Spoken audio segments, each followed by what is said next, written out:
Evening all, welcome back to the Endless Celts Podcast. Hope you have all had a great weekend and thanks for joining us tonight. Joined by Franny. How we doing, mate? All right, just a bit recovered for Saturday night's carry on and that. But we're Were you up there. yesterday? Yesterday was a Oh, struggle. yeah, Really. I was actually all right. It's strange, I don't know how. I felt all right when I got up, and then obviously the Wayne went for a nap, and I went for a nap wearing that. Danger It was nap. the worst. It was a danger nap, and it just had the total opposite effect. Backfired. Aye. How are you, Ross, mate? I'm all right, mate. I've had a bit of a bastard day a day, but aye. Apart from that, no bad. There's a hell of a lot of things went on the day. Flat battery this morning. Oh, that's right. Oh, no. So I had to get a new battery. I've got something wrong with my boiler. Need to get that fixed. That's just snowballing. It's great laugh. But All the bad stuff out the way to start the week, so that Wednesday night's going to be positive, good Fingers stuff. crossed, mate. Fingers We'll crossed. get on to that later on. Evening Punch McNugget. I always love his name when he comes on. Stephen's in the chat as well. Evening all that's joined us. Thanks for joining us. Super Six. Ross has told me you need to get your Super Six scores in for Wednesday night as well because... well, it's actually Tuesday. Tuesday night, sorry. Sorry, the morning night. So Kieran Gilhooley's still top by a distance, actually. Like 11 points there. Mark Robinson, Tony's up there, which is mental. You were last year. Kevin Gallagher, myself's there, all right. Alistair Jack's climbing the table. Ryan Taylor, Jamie McElduff, Niall Thomas, and I can't see who that is rounding off the top 10. But so get your scores in for the morning night. And if Franny takes Celtic to get beat again, he needs to get banned for this. Hey, I've not taken them to get beat yet. You did last year. I think they'll ever again. Aye. By the way, can I just say, you need to get Willie at the top left of the screen because I'm not coping with that. All right. That's it. Did Stephen text you or something? Can you breathe? No. San Fran's in. Hail, mate. There's a belter there for Ross after Friday night. Probably, by the way. Never gave that a thought. Anyway, so get your Super Six in.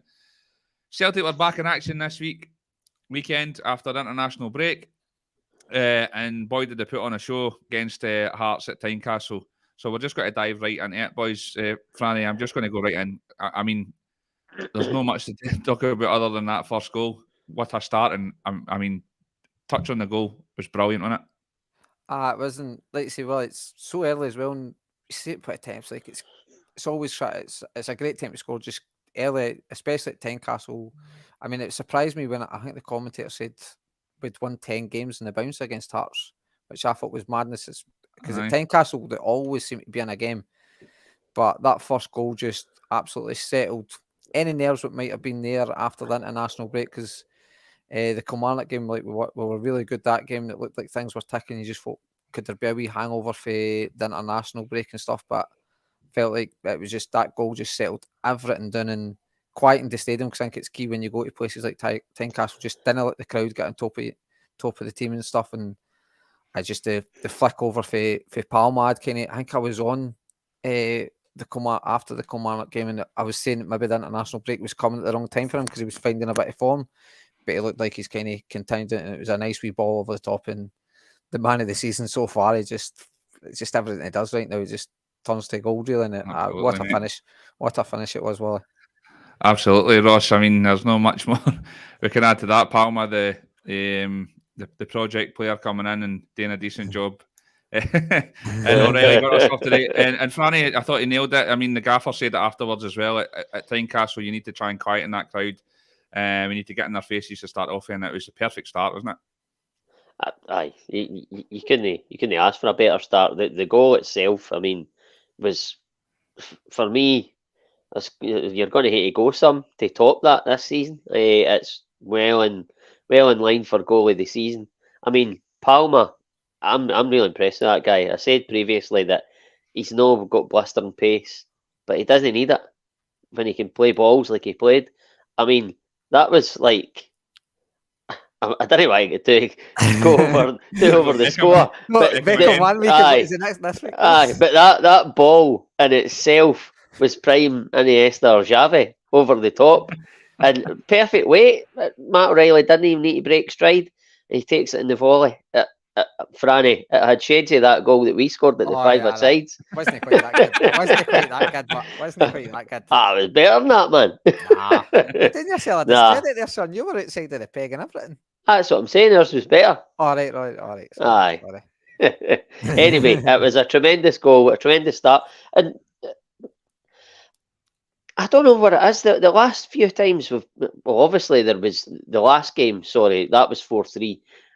Hearts made a bit more of a game of it, but I think they were helped along the way at times with the VAR decisions. But most of the other previous games, I felt like we've been quite comfortable in terms of Tynecastle anyway. I think you find that when you go to Tynecastle, it's more difficult sometimes if it's a night game, which is no often. But I don't know. I think I was very surprised with how comfortable it actually was yesterday. You didn't expect that going to Tynecastle. But I mean, we talk about the crowd at Tynecastle and how if you let them get their tails up. I mean, it's not at the same level as Ibrox, but they are right on top of you, sort of thing. But there was a lot of empty seats at that ground yesterday. Obviously, we'll probably touch on that a wee bit later. But I just didn't get the same sense of sort of atmosphere and belief, certainly for the stands watching for the house. Usually they are right up for it, but I don't think Hearts are playing too well now as well. So the fans are probably going there, not really expecting much. And Celtic gave them absolutely nothing to feed off and pretty much waltzed the game, bar maybe a wee 10-minute spell after Hearts scored. But very, very good performance, and Brendan Rodgers and the boys are starting to tick. They are. I mean, we kind of touched on it on Friday about how, well, I felt personally that Kilmarnock game, Kilmarnock game was the one before the break, wasn't it? And I thought that was their best performance, but I thought they outdone that yesterday. I thought they were absolutely fantastic. One of the toughest venues we can go to, which again we're going to touch on as well. Just say evening all. There's loads. Everybody's piling in. Alistair, Pam, San Fran, Paul Banks, Stephen Murdoch. Evening, guys. Thanks for joining us. Ross, I'll just come right back to you. We'll just go into the second goal. And Maeda, I want you to touch a wee bit on Maeda. I feel like we're doing this every week, but I thought he was like outstanding, but there were still times where he frustrates the life at you. There was a couple of crosses we touched. We were texting during the game in the group chat, and like sometimes he gets in the best positions possible, and then it's like he just has a brain fart and doesn't know what to do. Just swings a leg at it. But I thought it's a similar goal to a lot of his goals for Celtic, just the right place at the right time. The amount of goals he scored for us for inside 2 or 3 yards on the line. But I just touching the goal, the build-up play with O'Reilly and Hatate as well.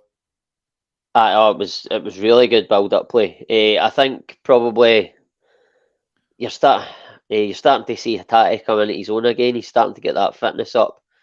Listen, it wasn't like top level Hatate, but you can see him getting there. And he's played that ball out to O'Reilly. It was a really good ball, and he doesn't just stand still and admire it. He continues his run, and he gets the ball back, and then he puts he's not even tried to pick Maeda out. I don't think he's just put the ball into a dangerous area, and Maeda, like you say, is in the right place at the right time, just to sort of, when you say stab at home, he just does what Maeda does. And actually sort of cushioned it. It's as if he tried to touch it. Aye, it's.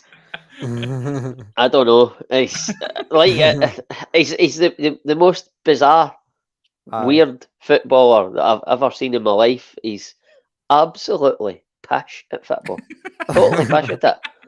Like, but he just. His legs go too quick for his brain. But you just wouldn't have him out of the team. He's just a sensational asset, and he just does not stop. And he's just a total nightmare for an opposition team. Like you love him in your team, and if you're an opposing team, you hate to play against him. He's one of the first names in the team sheet for me. And he's god awful. It's bizarre. Sorry, we kind of touched on it on. I think it was the day after it was a pod after the Lazio game about Maeda and how. And I think he's, like I say, I feel like we talk about this almost every week, but as much as I think I said in the group chat, I'm absolutely bewildered at the fact that I feel like sometimes he can't even kick a football, but I rate him so highly because he is. I don't think you can drop him for this team. He's work rate and the one occasion out of 9 that he gets himself in a proper position, he does do something with it. It just needs to be a bit more clinical. But what did you think about that? And you could just touch on Hatate's build up for the goal and kind of his how you thought he played in the game as well. I kind of tend to agree with Ross. I don't think he's back to his best yet, but you can see that he's definitely getting there. You can see he's getting back there. He's looking a lot more confident in the ball, making the runs into the box, which inevitably led to Maeda's goal. And obviously, Riley again just picked the right pass, right weight, and it was a wee bit reminiscent of probably about 90% of the goals we scored under Ange, where it was just somebody just playing that in, just cutting it along, and then somebody was in. Like you said, Maeda does seem to score a lot of his goals for there, so it's no coincidence. He knows where to be, but he is a frustrating football player. Like you said, it's sometimes like I can remember against Hibs, he had an absolute god awful miss, and then next thing it just takes on about 3 guys and puts one in the top corner. And you're like what's like it's just madness. But I'm with you. He's all for me. Maeda has always got to play. It's testament to the guy. Like you say, you'll play him every big game. Maeda's it's no questions asked. He's in the team. It's just the only question sometimes was is he playing right or left. But I think one of the biggest compliments you can give him, I think Ross will maybe I always thought Jota was better on the left, but Maeda always played there, and Jota, you could argue Postecoglou played Jota out of position just so to keep Maeda in the team where he's better, but he seems to have I think you get the same at Maeda where you play him right and left, and I think that's kind of proven now where he's playing it. I think he really needs to practice crossing. Like you say, he gets in so many good positions. His pace will get him there. His work rate and stuff, but his crossing's absolutely woeful at times. But like you used to have said that there's so many bad things you can pick about the guy, but you would always have him in the team. It is the weirdest argument ever. Like you'll pick flaws in this guy's game, but you'll be like, he's one of the first names in the team sheet. It's madness. It's absolute madness. But he just always seems to be there at the right time, the right moment. Got the second goal. What was that? About 20-25 minutes. And it just absolutely killed the game, and it just turned into one of the comfiest afternoons I think we'll ever hate Tynecastle. Yeah, absolutely. It's interesting that one about Maeda, because I mean way back, Ross, I think it was a Friday night pod, and we kind of talked about him being on the right and the left. None of us Kent if he was left-footed or right-footed. I don't know whether that's because he's bad with both or he's good with both. But I think your point was, well, I think you made it recently that you like him on the left just for more protection for Greg Taylor. No, that's a fair point. But obviously he likes Palmer there because does Palmer like? I think it's because he likes cutting back rather than because, like you say, for what I've seen of Palmer so far, it's not as if he's beating men and hitting the byline. So, like, if he's just getting out his feet and crossing it, like him on the right as well, I don't think would be a bad idea. But no, it's just an interesting one because I mind we had this discussion a long time ago. Well, I think it's similar to what the situation that Franny just mentioned on Jota. Like Franny said there, that I think now that we've seen Maeda for a more sustained period of time on the right, I think it is fair to say that you get as much out of him on the right as you do on the left. The only thing I would say is what I've said before, that it gives Greg Taylor that bit more protection, especially when he's evidently now back to playing the inverted fullback role. But I don't know if I haven't really seen much of Palmer or any Palmer on the right, so maybe the left is his preferred option. But it's you're now looking at it and going, well, he's now playing Maeda on the right to accommodate Palmer in much the same way as Ange played Jota on the right to accommodate Maeda. It's an interesting one, but for me, I think that Palmer's nailed that jersey down on the left. I think right now, if Abada was fit and Maeda obviously is fit, I would go with Maeda. I know Abada gives you probably more goals. I don't think he gives you as much in terms of what Maeda brings to the team in each individual game. Okay. Aye, ball boys in London Road. But aye, it is an interesting one. But right now, you have to say that the balance of the team, if you like, in terms of he's accepted now that Greg Taylor is better playing in that inverted fullback. He's allowing Alistair Johnston to play the sort of standard fullback role, if you like, and then you've got Maeda, who just is everywhere, and Palmer. I think it's a really good balance right now. Aye. That's not to say that Abada can't come into the team. He will come back into the team and play his fair share of games, but I like the balance of the team with they two on either side at the minute. I know, I would agree with that, mate. By the way, Franny, there's another one. You thought I was taking the piss. His Flibberham's getting done up now, and he thinks it looks a state. I actually looks all right now. It's getting there. Save me some money, folk, if it actually looked good. Save me painting it. I know.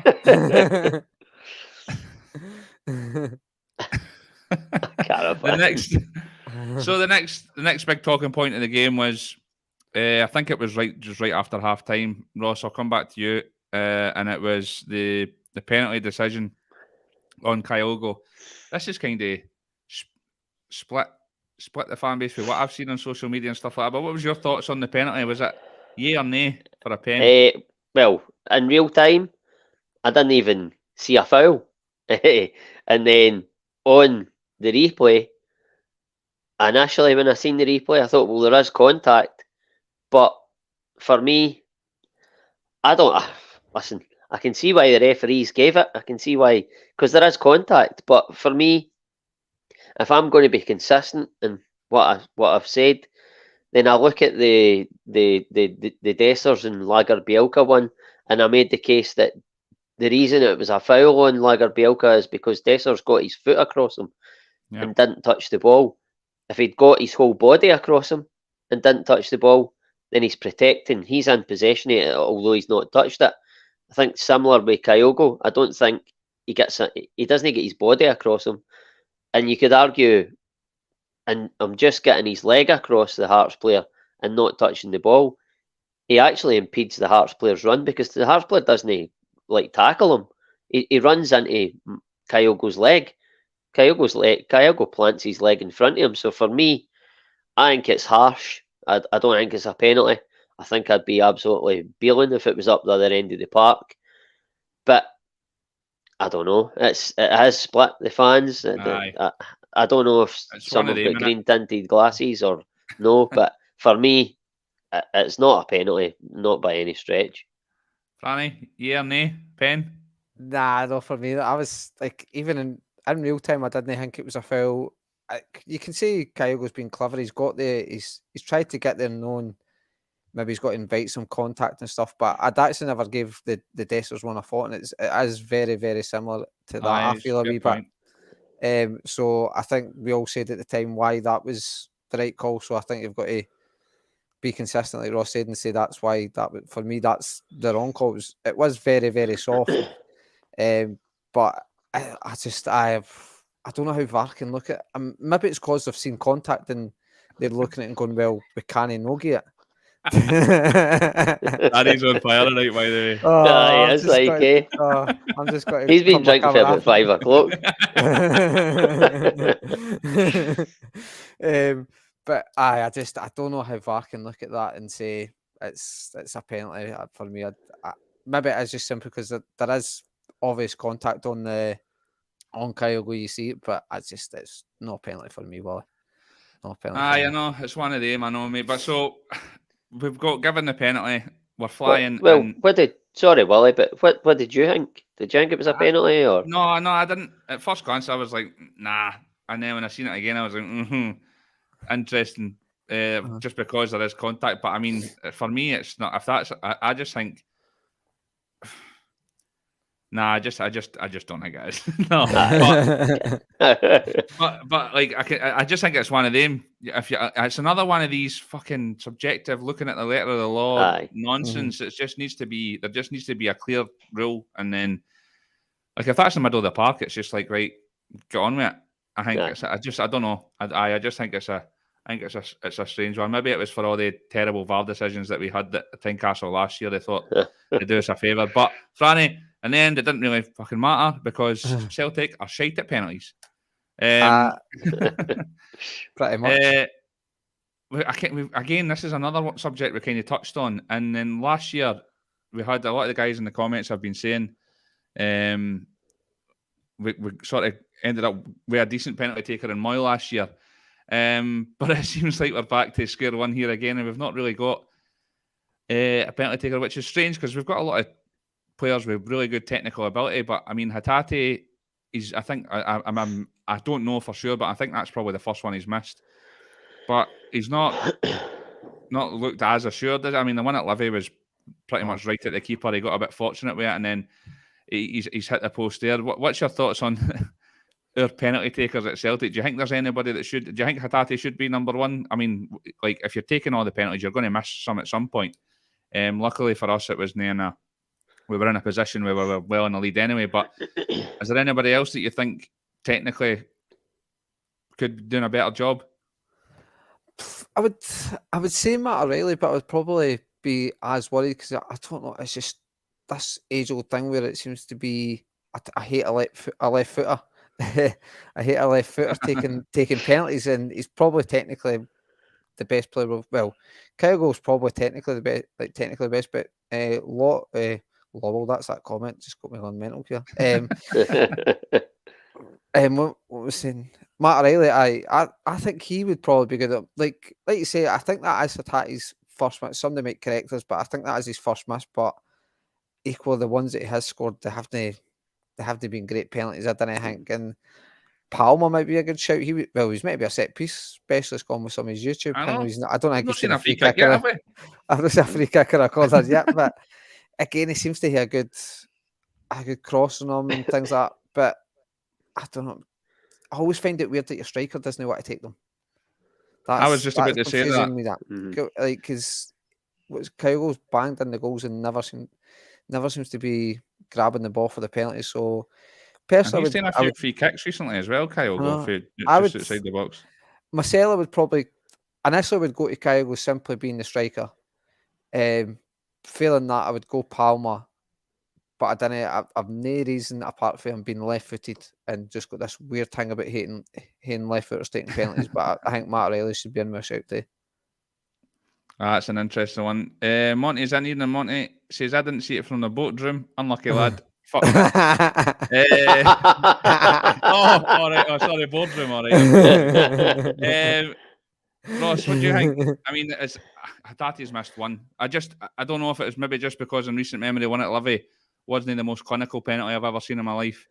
That has got as much confidence in him. For example, if you get a penalty on Wednesday night, after that, the last two that he's hit, your ass will be going a wee bit. What do you think? Do you think do you agree with Franny? Do you think maybe like see a strange one that Kyogo, who's a biggest goal scorer and goal threat, that he's not the one on the penalties, or what do you think? Well, when Hatate initially started taking the penalties, I was never confident with that decision. I wasn't. Oh, really? He's a really good player. We can't deny that. But I was never. It wouldn't have been my go-to. You look at Kyogo. I understand where Franny's coming from. But then did he not miss penalty at Rugby Park last season? Albeit we were well up in the game. For a hat-trick as well, wasn't it? I think it maybe was, aye. So again, it's one of the ones. But fucking shite at them, eh? Well, you can't get them nailed down because folk keep missing them. So it's like you can't get a set penalty taker. I think Matt O'Reilly, obviously, I look at him and he's very technical and he's scoring. He's banging in the goals when he gets the chance. He's taking the chance. It would for me right now. It would probably be between him and maybe Palmer. But then Palmer's not even getting to take a corner before O'Reilly then, so he's not going to get to take a penalty for him. So probably, for me, I would probably look at Matt O'Reilly. I think if we got a penalty on Wednesday night, he's the player in the team that is absolutely brimming with confidence. But if he stepped up, I would still be shitting it. I would still think probably 60-40 in favour of the miss. If we got a penalty on Wednesday night, whoever it may be that hits it. And do you think that filters down through the team, and that's why we've been a bit unsuccessful recently, just because we've not been great at them? Yeah, it could be, mate. It's a bit of like a mentality thing.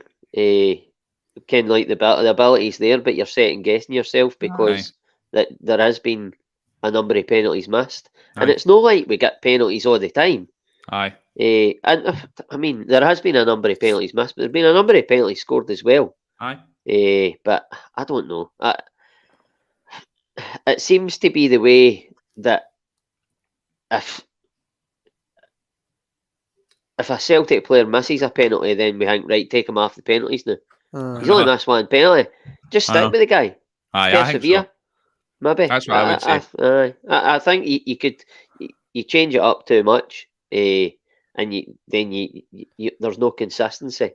It's like maybe like playing Joe Hart one week and then playing Seagrass the next week, and then do you know what I mean? Or maybe again Joe Hart 3 or 4 games, and then I don't like this one, like this sort of have a keeper for the cups. You need your keeper. There needs to be consistency. There needs to be continuity. Maybe it needs to be the same with the penalties. Who knows? It's an interesting. See where we're on it, Franny. Do you see, for you, like, as Celtic being your club, do you think that in this situation, just with a penalty taker or at any club, that it's like the manager should be watching and training, and he's the one that says, right, you're number 1, you're number 2, you're number 3, or is that something that you're quite happy for the players to kind of just get on with themselves? I think you've got to kind of be a bit of both, because obviously I would like to think you've got, providing everybody's on the park, you've got maybe a slight, like you say, 1, 2, 3 maybe who'll take it and things, but it's just maybe be one of the ones when you're playing the game, maybe like just use Hatate, who seems to be the number 1 penalty taker. If he's not having the greatest of games, maybe missed a couple of chances and it's maybe a draw at the time or something like that, or maybe 1-0 in their favour, or maybe just an important goal when you get a spot kick, and you maybe look at him saying, look, are you confident enough to take it, or do you want the next guy to take it? So I think I'd like to think that we have got a set sort of a few penalty takers, but then within the match, obviously your captain and between the managers just saying, if a guy's maybe in a poor game, maybe then I put him on penalties, because maybe he's just thinking, I'm in a wee bit of stinker here and I've got a big moment here to change the game. But I suppose it could go either way. It could then score the penalty, then he kicks on and gets his confidence. But I think it also takes a big player to then say, look, I'm not playing well, go and somebody else take this now, and I'm not want to be the reason that maybe we get a poor result. But it takes a big person to stand up and take the penalty as well, because I think you see keepers saving them more often now. I don't know why, it just seems to be a lot more penalties get missed. I feel it's maybe just the way we're looking at it. And where they put them and stuff, eh? It'll be things like that, and just like you say, there's the whole data thing. There is more, keepers can look into things a lot more and see where guys are predominantly hitting penalties and things. So I say you've probably got, the manager will have his select few penalty takers, but then with the confidence that the guys have got to, then that's why you've got your captain, I suppose, in the team, just to say, look, well, that's who should be taking it. But if he's confident, if he's not really confident in taking it, then we move on to the next guy and things like that. I reckon Hatate will be dying to get another one now, so he can just get that one out of the way. And but I'll go to the comments. Monty says Joe Hart. Pam's saying there's a lot of staying for Matt O'Reilly. I think it's because of the form he's in. And Stephen at his usual, total left field.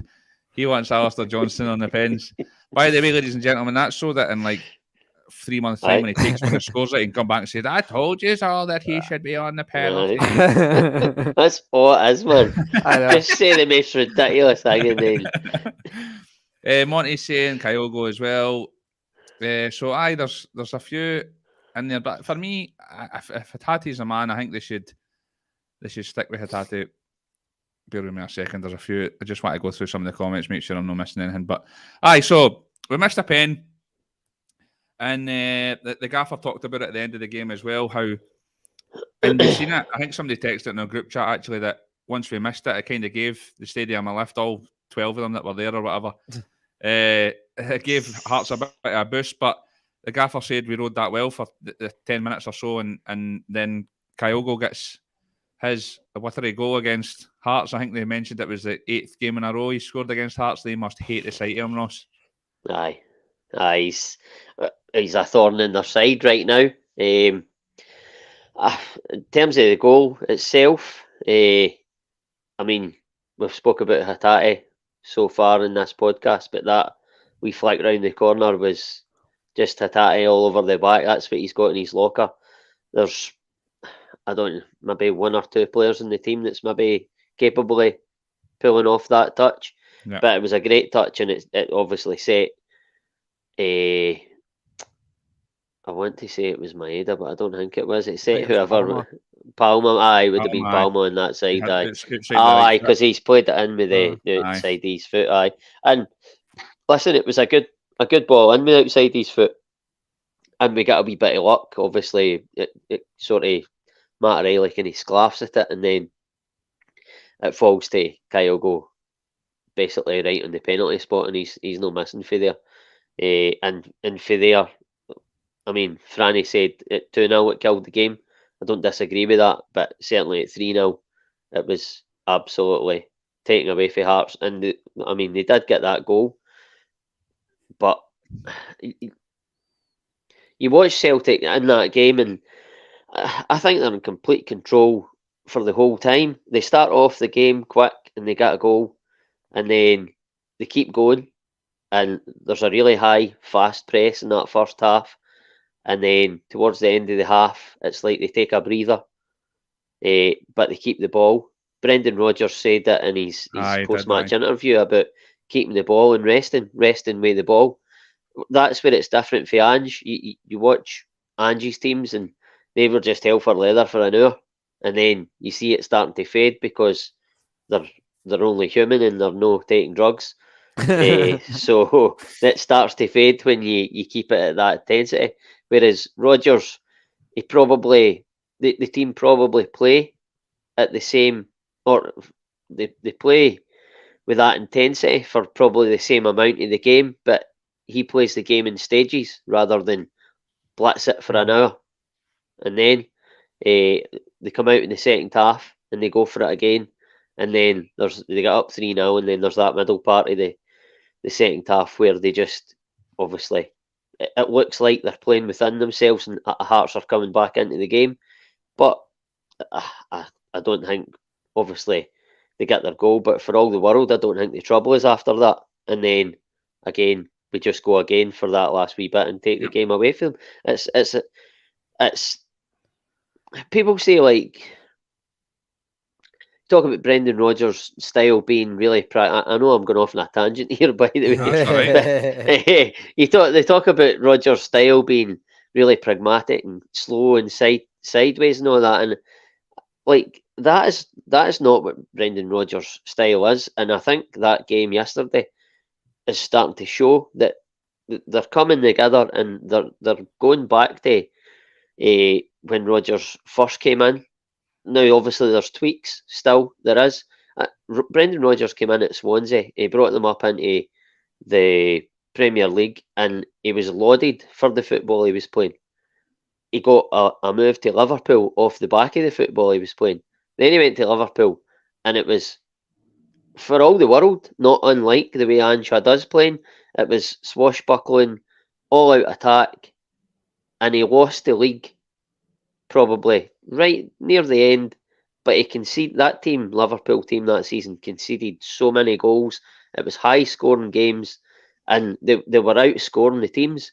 Brendan Rodgers is now a far more mature manager, a far more rounded manager, and I think you're still seeing that, like, swashbuckling football at times, going for it, but like I've said, he's spacing it out and managing games better than what he did with the Liverpool team, because he's learned, he's older, he's more experienced, and for me, Celtic are going to reap the benefits of that in the next couple of years.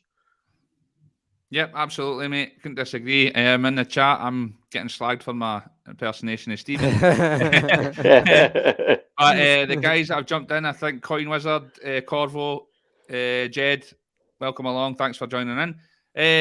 Aye, Franny, Kyogo, yet again. I mean, the boys' scoring record's scary. I think they put the graphic up, and I think it's only Lee Griffiths that's got to 60 goals quicker than him, which I was surprised at, by the way. Lee Griffiths was top of that table, so better than the likes of Larson and Hooper and all the rest of them. But another really well-worked goal, and the boy just can't stop scoring against the Jam Tarts, can he?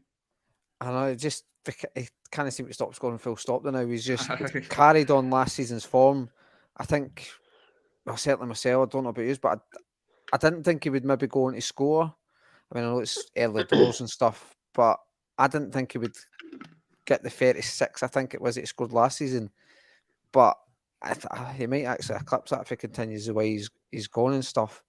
But like Ross, Hatate's touch was brilliant. I mean, it's only 5-6 minutes or something after he's missed that penalty. His confidence could have been a wee bit down, but he's got the easy thing maybe they're doing is try and take the touch and maybe just pop it back off. But he tries the difficult thing and sets Palmer on his way, and Palmer plays a nice pass in, and like Ross said, you get a wee bit of luck because excuse me, it was Matt Ryland, can't remember who it was else, sort of both of them kind of go for it, and it breaks to Kyogo, and he's not got to pass up that chance for about 6-7 yards out in the middle of the box, middle of the goal. He's always got to stick it away, and I just put any sort of a doubt that the game were getting the 3 points, because like Ross said, they could have got a lift for us missing the penalty and maybe gone into the game and maybe got a goal, and you just never know what could have happened for there. But the team just,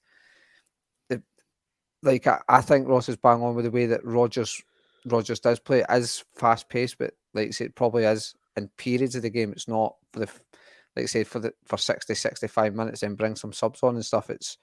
We'll play high press and high intensity football in stages of the game and stuff. And I think the passing, some of it is sideways, but I think it's very deliberate. It's trying to draw a team out to then so you can start breaking the lines or playing the balls over the top and stuff. But for me, the third goal was I don't know, got on the fourth goal, but every goal in its own right was an absolutely fantastic goal. And I think it's just shown that Brendan Rodgers is slow. I don't know if slowly, but he's just, everything's just ticking along, and we're getting into, he's got through a difficult period with injuries, especially at centre half and stuff, and he's managed to navigate them.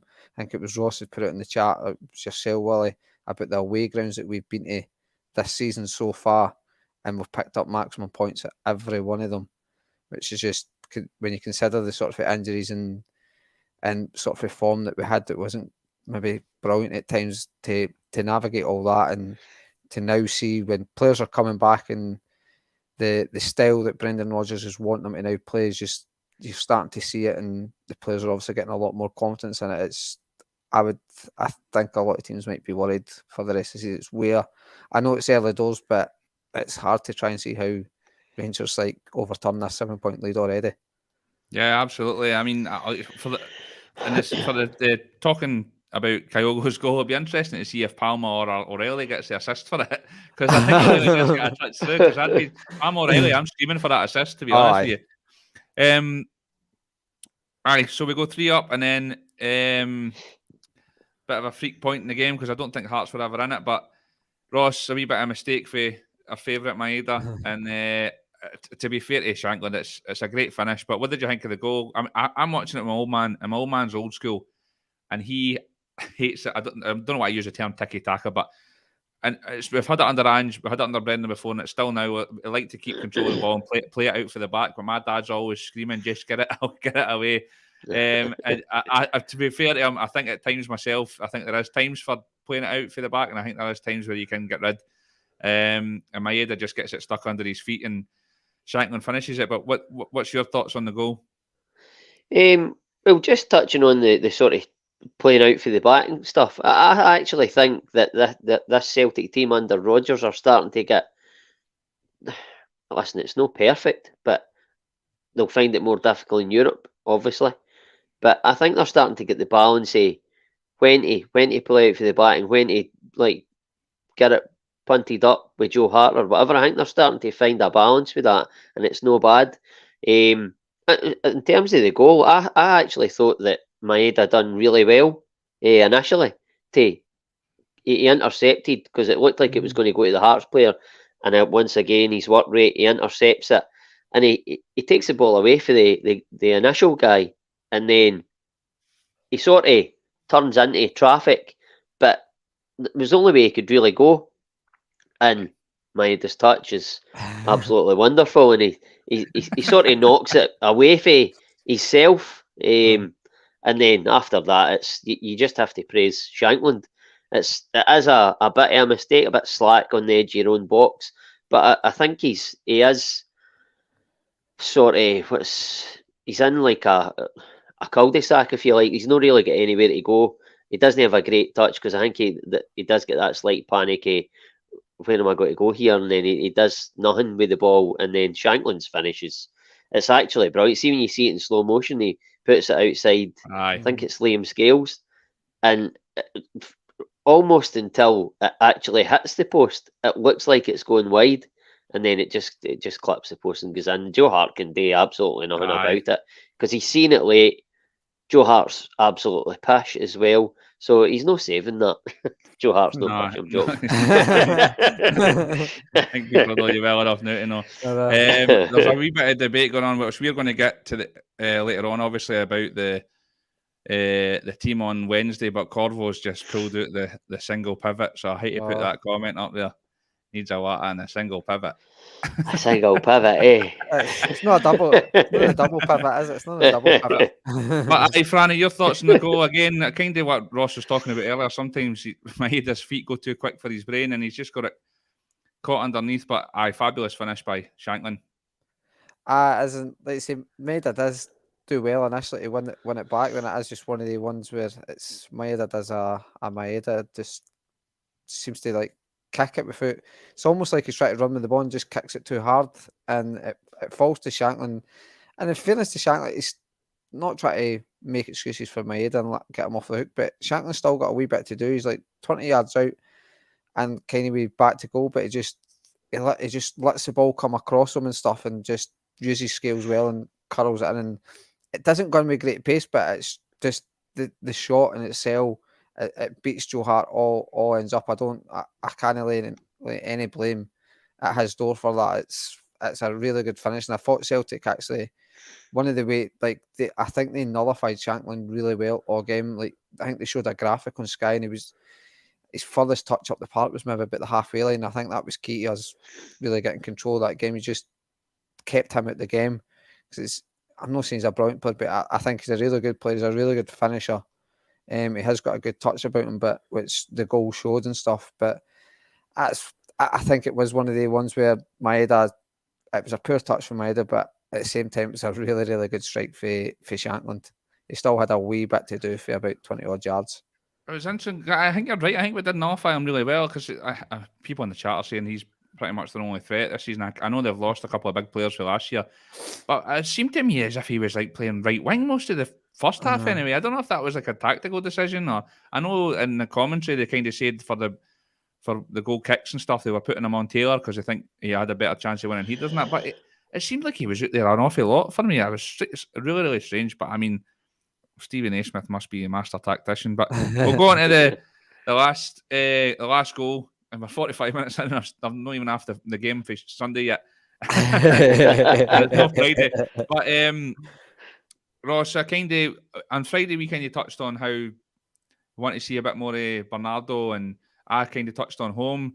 And as much as we've kind of been fans of Iwata in the past, we've talked about him, he kind of gets forgotten about. But it was, first of all, when we said when he first came on again in the group chat, it was great to see him getting on and getting minutes, but I mean, didn't think that he would be scoring a goal like that. No, it was a brilliant finish. You look at it, and I mean, I don't know if you're going to talk about but he has two bites at the cherry. He's very unlucky, but he just finds that top corner. It was an absolutely tremendous finish. the keeper's saving it. I think it's one of the ones. I'm not an out-and-out goal scorer here. I'm just going to lash this. I don't know if he deliberately meant to put it into the top corner, but it was a really good finish. Not much more you can say about it, but in terms of Awata, Cell getting on, delighted for the guy, delighted for him to get the goal. I've said numerous times, I think he's a very good player. It's just similar to what we said about Bernardo and home on Friday night. It's the midfield three at the minute is really tough to break into. They have to bide their time.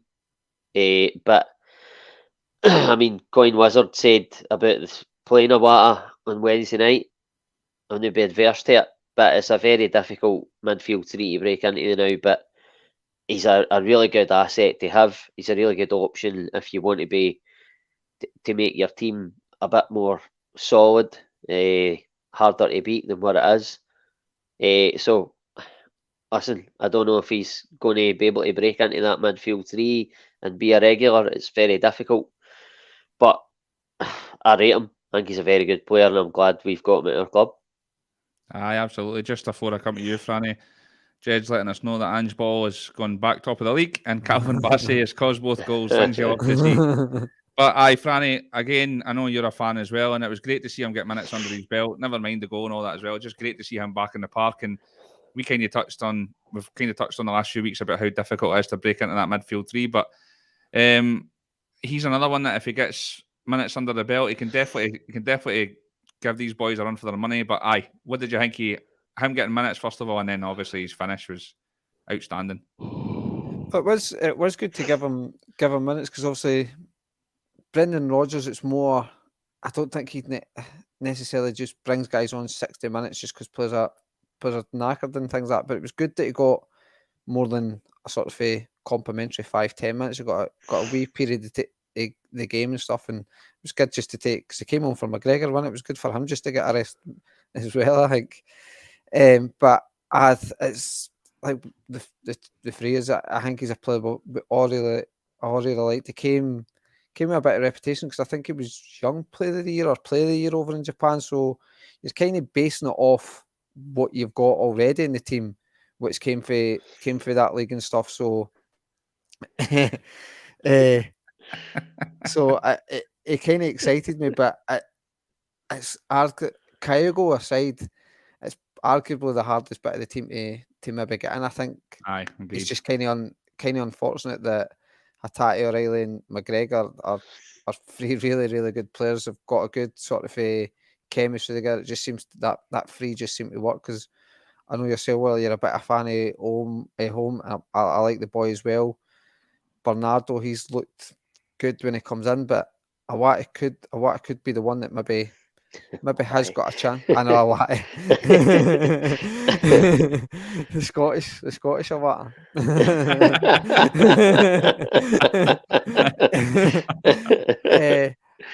It'll be interesting to see. I doubt he'll get a start in Wednesday, just simply because of who the midfield three is. But you just never know. Maybe Rodgers will change the shape a wee bit. That will allow him to come in and stuff. But the goal, it was an absolute ridiculous strike. Like, to be fair to the boy, just absolute top bin. It just seemed to bounce up and down off the bar before it went in and things. It was really good, and I hope it kind of gives him a wee bit of confidence to kick on and stuff. But I think, I can't remember who said it in the comments, but it does just show that the guy's knuckled down. Because I think he's been here a year now anyway, maybe just over a year, and he has knuckled down. He's seen guys like Home come in, even Kwon and Bernardo, all sort of playing in the midfield as well. And he's not really, the new managers came in, he's maybe thought, I don't know if I've got a future here and stuff, but fair play to him that he's knuckled down and doesn't seem to be upsetting the dressing room. I don't think anybody seems to be doing that. They all seem to be accepting their place in the team. Just in case. I know. But nah, I'm really, really pleased for the guy, and I think it was, Matt O'Reilly just seems to be like that with everybody. See how happy he was for him and stuff, and the rest of the team. It was really good to see that they were all buzzing for him. The game again as well, eh? Brilliant. Aye, superb. Brilliant performance, brilliant victory again. And yet another away game. We're going to talk about this magical fixture computer that the Scottish Association have got. We've now been away to Pittodrie, Ibrox, Tony Macaroni, Fir Park, Tynecastle, and we've got Easter Road at the weekend. That's 10 games into the season, and 6 of them are going to be at the away venues. What's your thoughts on that, Ross? Where to begin? The supercomputer. Aye, the supercomputer. I actually said to you, in fact, you weren't there. You came to Glasgow a wee bit later. I was saying to a couple of the guys on the way up to the train station about this, and for me, it's not that isn't by not by luck. It's not by chance. It seems to me more by design, and people can call me paranoid if they want.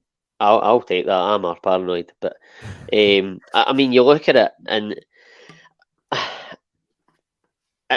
like they probably, for me, they're thinking, right, okay, Rangers probably won't get that, and this is way left field, right? But they're thinking Rangers probably won't get Champions League football, so they'll be playing on a Thursday night, which means we will have to make Rangers play second. Whereas in previous seasons, Rangers have a lot of I would say 60, 40, 70, 30, they've played first before Celtic. So how can we put last year, aye? So they're thinking, how can we put Celtic under that bit more pressure? And by the way, I don't think it's because there's a dislike towards Celtic. I think it's because they want to make the league more competitive and tighter. But they've given Celtic all these away fixtures, and what they knew, for me, is our busiest period, i.e., because we're playing Champions League football, and amongst all this, so we're coming off the back of them or before the games and playing difficult away games in the league. And the chances are, I mean, we have to admit, we have to hold our hands up and say there probably won't be European football after Christmas. So we've got all these really difficult games. And for me, I think they were hoping that Celtic would drop points and make this a really interesting league. But they didn't bank for Brendan Rodgers coming in with his baggy cans and just sweeting everybody out the road before them domestically, apart from Kilmarnock. But don't want to make excuses, but the team were depleted. I think we're looking pretty much, I would say, and it's no disrespect to Liam Scales, but I think he's the only question mark now in terms of our best 11. It's his jersey now, absolutely. But aye, in terms of the fixtures that we've been dealt, there's no way for me. A paranoid, I'll take it as I said, but there's no way that we have, by chance, been drawn to play all the difficult away grounds first. And we've went to Pittodrie, we've scored 3. We went to Tynecastle, we've scored 4. We kept a clean sheet at Ibrox against all the odds. We went to Fir Park, okay, we got out of jail a bit in that game. Went to Livingston. Loads of teams will go there and struggle this season. I think we got 3 in that game. Yeah, right. Right. Everything's looking up, and we're really any obstacle that is put in our way, deliberate or not, we've just, as I said, swept aside. Yep, absolutely. I mean, for the games there, they 6 anyway, including this weekend. The only one I could see missing for there that could be one that's usually a struggle for us is Dingwall. It's most definitely the most difficult away games you could get, and we managed to get them in the first 9-10 games. Franny, coincidence? That Joe incidence where I see. It was that, like, I hadn't sort of dawned on me that we'd been at all the away games till like I think it was yourself, Ross, that I'd put it in the group chat, and also we were talking about it in the way to the train station, and they have got to be hell of unlucky, like you say, to go to the away ground, all the away grounds in the first sort of round of fixtures. I think they were maybe hoping we would slip up and but the team, especially when the team, obviously they can't predict there's going to be injuries, but when you consider the injuries we had and we still actually went to the grounds, like I say, Motherwell got out of jail a wee bit. Ibrox, I thought, for me, as a team performance, maybe not footballing sort of the way we played football, but as an actual team performance, I think that was absolutely amazing. Probably, I mean, it's kind of easy to say that because it's your biggest rival, but my favourite performance so far this season. And I think that gave possibly the team and the fans more a bit of confidence in the team, because obviously we were backs against like Liam Scales and Lagerbielke at centre half and stuff too. I mean, I think every Celtic fan had Liam Scales at the door, and it's a credit to the guy that he's came through everything, and I don't think I'd be amazed if he isn't in the starting 11 on Wednesday, but I wouldn't say you're overly concerned about him now in the team, so to speak. But I think for the fans, certainly after Ibrox, that gave them belief to realise that was Rodgers properly back. The tactician was there. He didn't have a full strength team, certainly in defence, to pick for, and came through that game pretty well. And then we've absolutely kicked on for there, and it's like I say, it's coincidence that we've had these round of fixtures, but madness when you look at it. And Alistair, the fountain of knowledge, as always, has just told us that Dingwall is the next away game after Easter Road. So there we go. Holy money. But yeah, again, they can throw what they want at us. We've still been absolutely flying, and like you have both alluded to, the squad has kind of been depleted at the start of this season, and slowly but surely we're getting there. And I mean, as bad as this start has, it just means that the finish for this season is going to be that slightly easier, and hopefully by that point we're well clear anyway. But kind of what I talk about quickly as well, the ticket allocation, Franny. This is becoming a bit nonsense now, isn't it? I mean, other leagues, people feel like what that aren't for this country and just tune in to watch this game must be laughing at us when they're looking at this game, not even an hour in the stadiums. There was more Celtic fans in at that point when we went 3-0 up than there was Hearts fans. And I don't know about you, but for me, I'm actually not a big fan of the whole like Livy selling out of the 3 stands to us or that either. I think one stand behind the goal for the away fans and then try and get the rest filled up. But I mean, it's getting a bit ridiculous now, isn't it? We should have had that full stand behind the goal. It's getting a bit ridiculous, and it's a bit. Hearts probably a wee bit like Rangers, where they maybe sold a lot of the tickets to season ticket holders.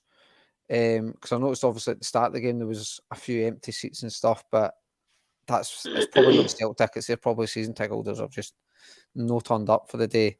It's funny you mentioned about 60 minutes. The boy from my work's a big Jambo, and he left after we got the penalty, so he actually walked out at 2-0 thinking it was going to be. Actually, he was actually out before that. But I think the away allocation needs to be looked at. The SFA should have been dealing with this way long ago. We know it was one team that's kind of started it all, and some other teams have followed suit on the back of it. So I mean, ideally we'd get back to the old allocation, with even like say at Hearts where we got the full stand, or at least a good section of that stand. But even if they go to this sort of minimum 5%, 5, 6, 7%, I think that will still give us a decent enough allocation at places. At Tynecastle will get us up to about, I think it gets us up to about 3,000 at Ibrox. It's a start, and I think it needs to be done, because we talk about the money that the TV gets for us. It's absolute peanuts. It's not the best deal we could get, but when you're sitting looking at games, if you're offering up the biggest game of the season, Celtic Rangers, and there's no away fans at it, but what is that really? What kind of advertisement is that? It's only not. It's only the home fans that get to watch the game, and it's like, for me, for a spectacle, that's not what it's all about. So I think it needs to be looked at in the hope that then maybe you'll start getting maybe some more money, because the spectacles, you're getting that back and things like that. So the allocation really needs to get looked at big time. It should have been getting looked at years ago when Rangers said we're cutting your allocation. It should have been nipped in the butt there and just said, no, you can't go down to 700 or whatever. It's just you've got to get at least 3,000 or something like the European allocation that they give. I know Ross had touched on it before. Like we couldn't go right back up to the 8,000 or whatever because obviously there's season tickets there, but the European allocation is available where I think it's about 2,500 to 3,000. So there's scope to get more than the 700, but the SPL just never ever dealt with it early enough. Well, the thing is, Ross, I think you shared something last week with us, and was that like a story that there's going to be a vote on it between all the clubs and all the rest of it, so that there needs to be a certain minimum allocation. And what's your thoughts on it as well? Well, I can't remember if there's going to be a vote or if it is, it's going to be happening. I'm not 100% sure. Maybe there is going to be a vote. I need to read up on that, to be honest with you. But I mean, in terms of like Hearts not giving us a full stand and saying it's because they need to get more of their fans into the stadium, and then you look at it and there's empty seats all over the place.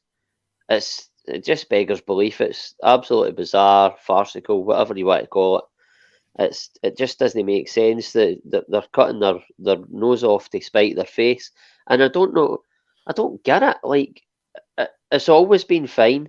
They can't make the case that it's to help the team on the park when Celtic had 600 or something there yesterday and they still pumped them, still beat them 4-1. Do you know what I mean? It's I don't know. It needs to change. It needs to change soon. And in terms of soon, by that I mean before teams, certainly Rangers, before they start selling their season books for next season again, they need to leave it enough time so that they can tell their fans, look, we have to. There's hopefully going to be a law in place where this is the allocation that you have to give, so you can't get that season ticket, or you can have it for the games except for the Celtic Rangers games. Something needs to give, and it needs to give soon. Franny touched on the spectacle. That is another huge reason. You're looking at it yesterday. You're looking at the Celtic going to Ibrox. It just takes away, certainly for that game, it takes away for the viewer. Even like guys watching for down south, they must look at it and go, tell you it was a Farmers League. There's nobody even going to the game. Do you know what I mean? Whereas Celtic could fill that stadium 5-10 times there, but they're not allowed to. And I agree with you, Wally, in terms of it's Livy's prerogative to give us 3 stands, and they have got probably out of all the teams maybe the weakest support in the league, so you understand why they do it more than anybody else. But for me, I agree, 1 full stand behind the goals is fine. I'm happy enough with that because I mean, most of the teams, well, I mean, if Hearts are playing well, they'll fill the other 3 stands, and Aberdeen would fill the other 3 stands. Motherwell do no bad. Teams like that, I think it still has to be an away allocation, if you like. It has to feel like an away game. And if you've got 3 stands, listen, I was at the game at Rugby Park when we won the league, and we had all 3 stands. I think we maybe even had 4 stands. I can't even mind. But we had a really large chunk of the stadium. For games like that, absolutely, when you can win the league title, get as many Celtic fans in the ground as possible, because the chances are on that day they're going to go and win that league title, and the fans deserve to be there. Certainly the fans have paid their money all year to go and watch them, and then they're going to miss out on a game like that. But in general, for the most part, I think 1 stand behind the goals is more than enough, and it needs to change. It needs to change soon. For me in this situation, we all know who started it, but the clubs have just got too much power in it all, and SFA just need to step in and just say, no, this is how it is. But I mean, as more and more years go on, not just in our country, but it just seems like it's not like the football used to be about the fans. It's just more, it's money spinning and whatever else, tactics or whatever else the prerogative is. But as you said, they ended up getting pumped anyway. And one of the main men was our main man this year. What a week for Matt O'Reilly. Got his first call up to the first team at Denmark. Sadly, he didn't get any minutes, but he was in the squad.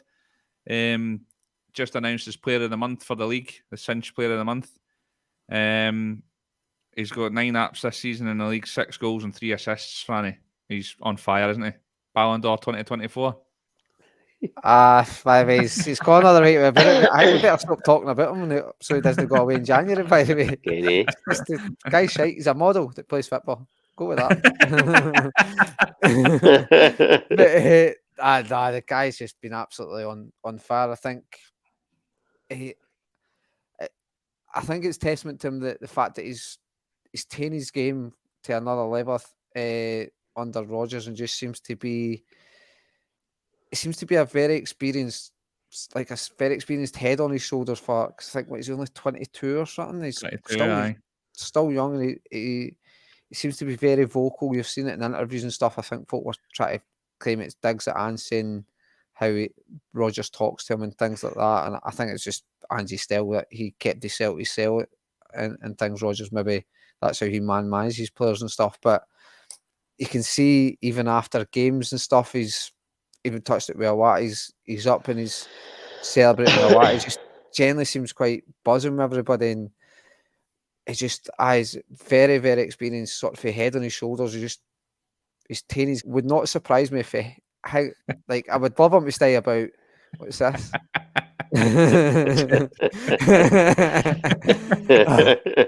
I mean, you would, but you would just fuck him in. Let's be honest, you would. But sorry, mate, throwing you off there. No, but I know. Matt Riley. It's not what I would say to Matt Riley. I think a few of the things you said there, and I think I've noticed it myself in recent weeks. He seems to be taking a bit of a leadership role in the team, on the pitch and then off it. I don't know if you've seen his post-match presser with Celtic View or Celtic TV, and he was talking about the tactically and how they're playing and how they're what was it he said? Everybody's playing for the team. Nobody's taking too many touches, and it's quick play. And he's just been electric this season. Ross, under O'Neill, we kind of under Rodgers.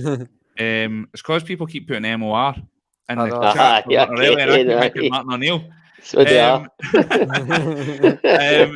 Under Rodgers, and we kind of all said that when Rodgers was announced about how he can turn players into monsters and his one-on-one coaching, and this new role that he's got O'Reilly playing, and he's just got him absolutely flying, isn't he? It's absolutely tremendous to watch. I think it was a Sky Sports interview after the game yesterday, and it was him and McGregor, and just the way he talks, you can tell that he's 22-year-old, but he's a senior figure in that dressing room. He's well thought of, and Franny touched on it earlier. Not only is he a really good player, but he's a team player, and you can see how happy he was for Awata when he got that goal, when Palma scored at Fir Park. He was one of the first ones over to him, and he was the exact same way with Palma as he was with Awata yesterday when he got his goal. You just tell he's so happy for them. And then right down to Cal McGregor talking about him yesterday and saying, he went away in the summer sort of thing, and he came back and he bulked himself up, and he really works hard. And you hear him talking like, listen, I'm not into all this kind of thing, but the modern day player probably is. People are different now, but he's into all that sort of like meditation and stuff like that. I think he does a bit of meditating. He probably do yoga. You hear him talking about he goes into games and he's playing with an open mind, a free mind, and it makes a difference to his game. He's he's doing all the. Listen, he's at Celtic. He loves being at Celtic, but he's conducting himself and treating his body in a way where he wants to make it to the very top, and he'll do whatever it takes to get there, i.e., leave Fulham and go and play for MK Dons. He's took a step backwards to take a step forward at Celtic. He's now playing Champions League football.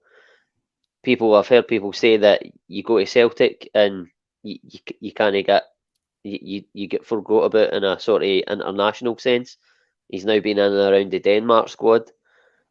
Listen, everything is looking up for Matt O'Reilly, and it hasn't been given to the guy in a plate. He's working really, really hard, and he's doing all the right things. He's eating whatever. Do you know what I mean? He is a consummate professional, and he wants to get to the very top. He's got the ability to get to the very top. I want to see him at Celtic for as long as possible. How long that is, I don't know, but for the time that he's here, I'm going to enjoy him, and he'll allow me to enjoy him because he plays the game so well. Oh, absolutely. Another project player. It doesn't help my case to spend big money, does it? What's that? Doesn't help my case when I'm saying we need to spend big money. 1.5 or something. Unbelievable. It's interesting you say that, though, Ross, about the mental side of the game, because we don't really think about that sort of thing, but it's almost as important as the physical side.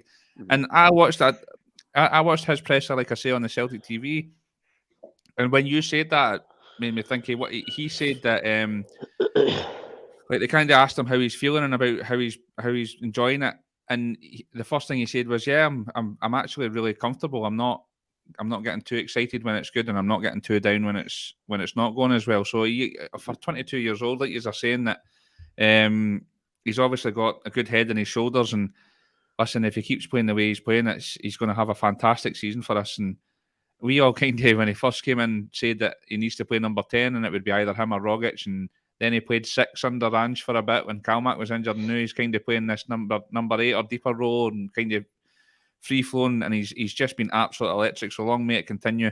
Hopefully he gets a few more Player of the Month awards and keeps going. Somebody mentioned about the amount of goals he's got as well, actually, and he said, "Oh, you're still top goal scorer," and he's like, "No, chance." He says, "Kyle will get 30 plus goals this season. I'm not getting that."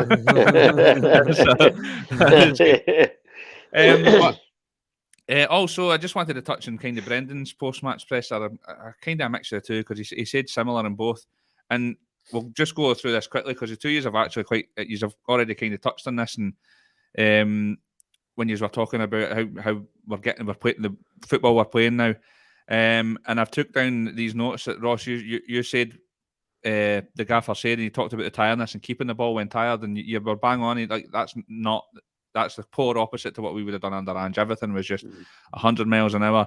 And it's interesting, but he said one quote, and I loved it. He said, "My style is closing space when we don't have the ball and creating space when we do have it." And for me, that's exactly what we did yesterday.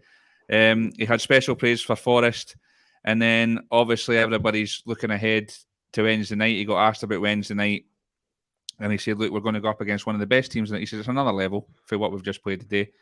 We're going against one of the best teams in the world, in Atletico Madrid." But he said, "We don't need to be the best team in the world to beat them. We just need to run harder, play harder." You know what I mean? And it just gave me a bit of a buzz. And he's exactly bang on. That's what we've been saying. But we've kind of went through, like we said, we had a bit of, I don't like saying sticky patch, because I think we've been really successful so far this year. Like I say, it's just that one defeat to Kilmarnock that's put a big blemish on it, and it's because we're so used to winning everything. It's kind of put a wee bit of a blemish. But from the start, you kind of already touched on it, so just quickly, Ross, but from the start of the season till now, we're definitely seeing that progression. And Rodgers himself said we should have scored more goals, we should have been more clinical in certain areas on Sunday. We've just went away to one of the toughest venues in the league, destroyed Hearts. It could have been a lot more, missed penalty and loads more chances as well. And we're not there yet. It's exciting times. Aye, it really is. Listen, we're not there yet, and we'll get better this season. And in my opinion, I think I said it on Friday night, 2 or 3 transfer windows. It's not that these players we've got are bad. They aren't, but Rodgers will still want to get some guys in who are his own players. You would hope that guys that are going to go into the team, he hasn't signed that yet. I think Rodgers will want to sign that, and it will happen for me. And we'll get even better again. That's the idea. We'll see what happens, but certainly I was going to say for the start of the season to now, I think what I've noticed is certainly for that first Ross County game we all watched together. You look at like Kyogo in that game; he was dropping deeper. We had Greg Taylor playing as an out and out. I touched on it earlier in the podcast, playing as an out and out fullback, and I think he's obviously wanted to play a certain way, but then he's decided, right, Greg Taylor can't play that way. That's who I've got. It works better for the team. I'm playing as the inverted fullback. Kyogo, for me, I don't think he's dropping as deep now. I think there's Lynn just came in. I don't think he's dropping as deep to come into the game. I think actually Kyogo on Sunday, correct me, anybody can correct me if I'm wrong in the comments, but I think Kyogo had 3 touches in that game and he scored. So I think he's going back to, okay, he's maybe not, he's not had as many touches in that game yesterday as what he did in like the Ange team, but he's playing back to that similar role. He's not doing as much running, I wouldn't say, because we don't press as intensely as the Ange team did. But for me, he's came in and he's tried to tweak things a bit for what Ange was playing in terms of individual roles. And then he's realised, right, that's not working. Let's go back to basics here. Still play my style, as I alluded to, saying like resting with the ball and that, like he said, and not doing it for a full 60 minutes. But he's still implementing his style, but he's going back to putting the players into similar sort of roles that they did have under Ange. He tried to tweak it and he's realised, right, it's not working. Went back to it, and listen, I think we're reaping the benefits now. And I think you look at Rodgers, I think the early part in interviews and stuff like that, he did that transfer window. I think he was getting pissed off, like Bhoys were. He just wanted it shut because he wasn't going to get the guys that he absolutely wanted for whatever reason. But everything's settled down now. We ken the team we've got, and everybody knows we're getting players back, and we're starting to see a different Rodgers, a more confident Rodgers, and just the Rodgers of old. And it's brilliant to see. And I'll say it again. I fucking can't believe he's back. I can't believe he's I know, like I was again, and it's, the wife must be getting really annoyed now. But every week, if I'm sitting watching the game in the house, and he's getting interviewed post match, I'm just like, I still can't believe he's here. But Franny, you kind of touched on that a wee bit earlier about our style of play and how we're going now. And like I say, the last 2 games especially, you can see the progressions there, and the players are sort of buying into his style. It's only going to get better for here, isn't it? It should only get better for here. Well, like you say, the last 2 games have been what we seen when Rodgers came in first time round his first season, where it was you were kind of just blowing teams away. You were playing really nice football and spells of the game and stuff. And I think Ross kind of hit the nail on the head with some of the players. He obviously wants Rodgers wants to play a certain way where he maybe wants his striker to come deep, wants his sort of right and left back to stay wide, but then the guy like Kyogo and Taylor, he realised it's not really that I'm not going to get the best out of them doing that, so I'll just get them doing more what they're better at, because he's not, like Ross was saying, he's maybe don't ever think he was maybe looking at a striker to replace Kyogo, but he's maybe thought, well, I'm not getting the guys in I need to play these guys the best I can get out of them. It just shows you the level the man is. He's not stubborn. He knows he's not a daft manager. He's a really good manager, so he's not got to be stubborn. Just go, well, I know you're not the best at playing that position like that, but that's the way you've got to play it to stay in my team. He's shown that he's a good manager and said, no, well, it's the best I'm going to get you is playing this inverted fullback, or with Kyogo, it's I need you to drop deep, but maybe not drop deep as much as I wanted you to do. So I think it shows the level of the man. It shows you how good a manager we've got, and anytime it just cuts to him standing the touchline, I see him writing that notepad. It could be writing any old nonsense, but there's something about it. It just feels right. Feels right. That's a TikTok snippet right there. Aye, absolutely. We're flying and out. Long may it continue. But it's like you said. I mean, I seen a lot of switching of positions. I seen Maeda getting in behind centrally. I love when Hatate and O'Reilly get in these sort of inside channels. O'Reilly did it for his goal, kind of that inside left-hand side. Hatate for Maeda's goal was that inside right. And all these things, as soon as the gaffer said that at the end of the game about closing down the space when we've not got the ball, but creating the space when we've got it, it was like a wee light bulb going. All the wee moments, O'Reilly getting in that position there, Hatate is like, that's exactly what it is. His philosophy's there, and the players are now buying into it, and there's going to be some rock and roll football coming back to Celtic Park this season. I can feel it in my bones. But now we're back into European football Wednesday night, desperately needing a result. I mean, Franny, we need to take something for this game if we want football after Christmas, I fear. What's your thoughts on the game?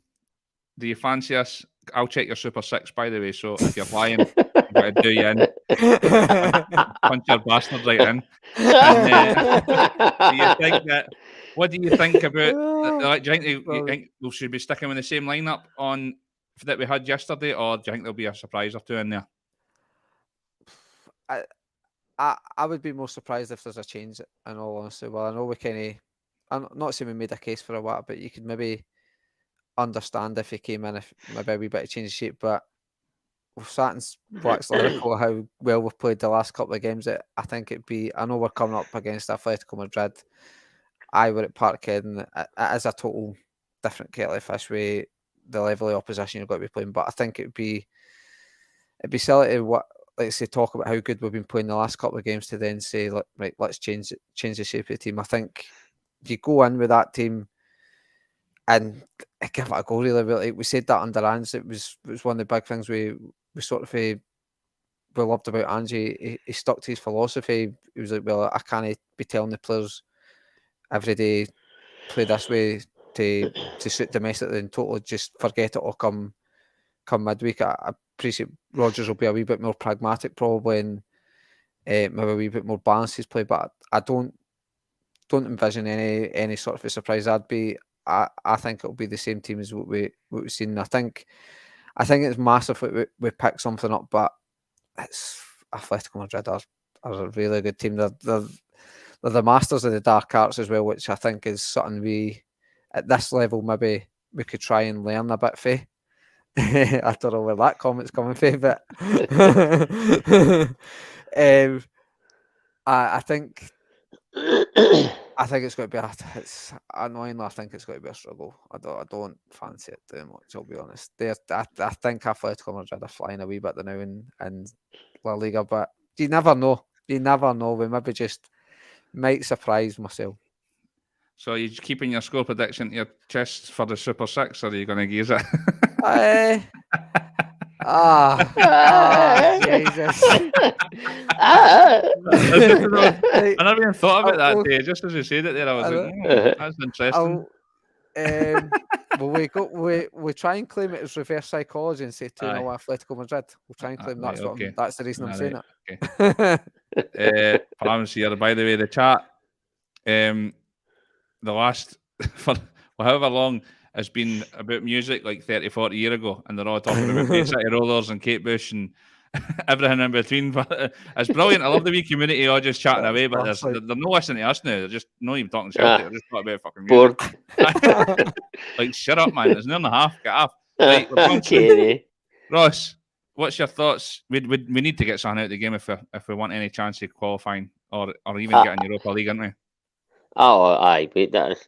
We definitely do. I felt like we needed to get a win against Lazio to get third. So I think even if we won this game, which is a real tall order, I still think we would struggle to even get third.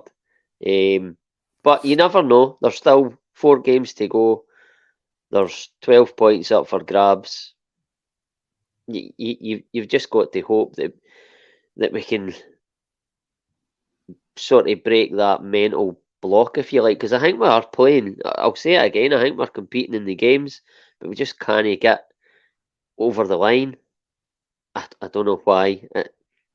It's like when SPL teams come up against us and they think, right, come on, we've got a chance here today, and then we just take it away from them. And for me, I think that for the most part, Celtic compete better in the Champions League games than what most of the SPL teams compete against us. Listen, it's going to be a tough game. It is. You want a score prediction? Aye. If you've got one, aye. I take it we're all going the same team as Sunday, aye. I think so. For me, I'm not changing in it. Aye, same team, aye, definitely, aye. I think, aye. Aye, definitely. What did you say, 2-0, Franny? Fuck me, man. I'm just going to say, I don't even know if I think it. I'm going to go 2-2. 2-2. Well, I'm going to go 2-1 Celtic after that performance Sunday. I want to see us do it. I think if we've got any, we need to do something here if we want. We do.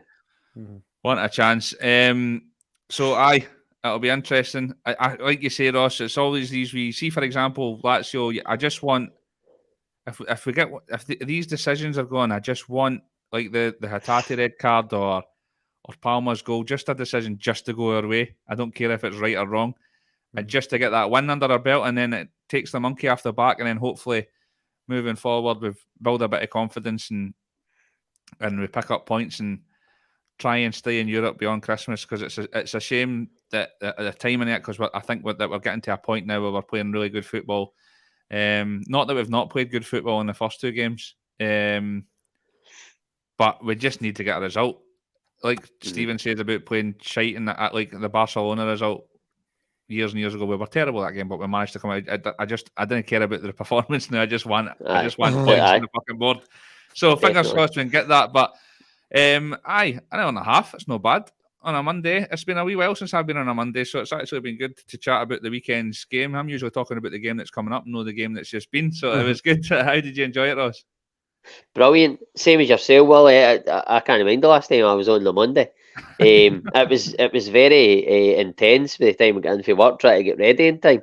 I usually get an early finish on a Friday. I've got plenty of time for a Friday night, but I was rushing about like a maniac. But I've thoroughly enjoyed it. Good wee way to finish the day. Just relaxing and chatting Celtic. Aye, absolutely. You too, Franny. How did you enjoy it? It was good, Willie. I'm just glad I didn't have to try and do an Irish accent with the Friday duo boys and that, just to keep it up. But it was good. Stay well and keep safe. Hell. Aye, again, everybody, Super 6.